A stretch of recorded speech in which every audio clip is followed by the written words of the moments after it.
Well, Toledo Public Schools, another district that extended the winter break. We have Toledo Federation of Teachers Union President Kevin Dalton with us today. So what do you think about this decision to extend break until next week? The district made a decision to extend the break for the students for the remainder of this week until start next week. I believe it's probably a good decision in light of the COVID surge and give the opportunity for the district to figure out plans moving forward in the event that we have to switch to a remote learning model. What are some of the union's concerns moving forward? We're starting to see those cases go up before staff members and students even return to the classroom, hence part of the reason why TPS said let's hold off. So does the union have any concerns moving forward?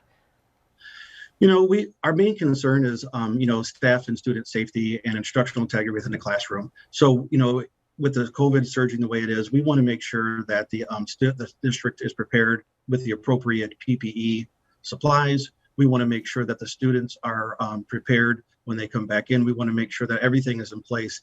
And in the event that, staff shortages continue like they were prior to the winter break, we want to be able to make sure that we can make sure the district's moving forward, providing the best educational opportunity for the students.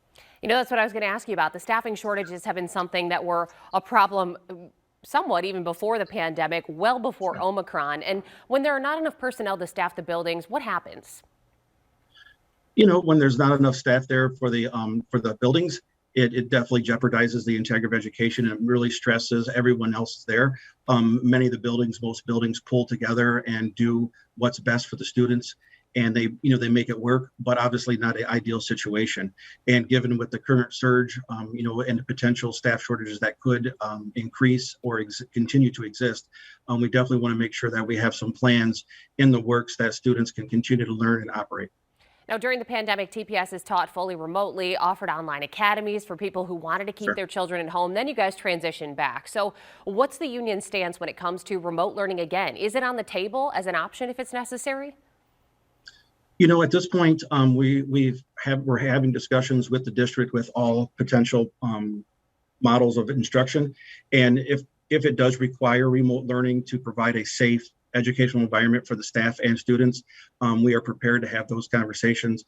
So we obviously, the Toledo Federation of Teachers has been working for the last year or so, and even before, to do whatever we could to keep kids in schools. We know that in-person instruction is the best model for our students, but we also recognize that there were some families that were still very cautious, and we also recognize that a surge like we're experiencing right now may not be the best fit for in-person instruction. So we are prepared, and we'll be putting forth solutions to make sure that the kids can continue to receive the best educational experience. And let's talk burnout quickly. You talked about stress and the fact that, there's so many moving parts when it comes to education right now and over the past 2 years. How are your staff members doing, and how are you addressing burnout? We are, as an organization, we're doing everything that we can to communicate with our members, provide them, any kind of relief that they may need, whether it's we're advocating for additional mental health resources, additional, time, mental well-being time for those. But it's there. I mean, we have members that have retired and or resigned because of the stress of what's been going on with COVID and just the back and forth and just the underlying angst that's always there with the potential of what may come next. Are we going to go remote? Are we going to have to shut down? Are we going to have a classroom that doesn't show up that day because COVID hit the classroom? So it's been very stressful on our folks. Well, Kevin Dalton, the president with the Toledo Federation of Teachers, thanks so much for being with us. Hopefully we'll have more answers moving forward about what the plan is as we approach next week. We look forward to those answers as well. Thank you.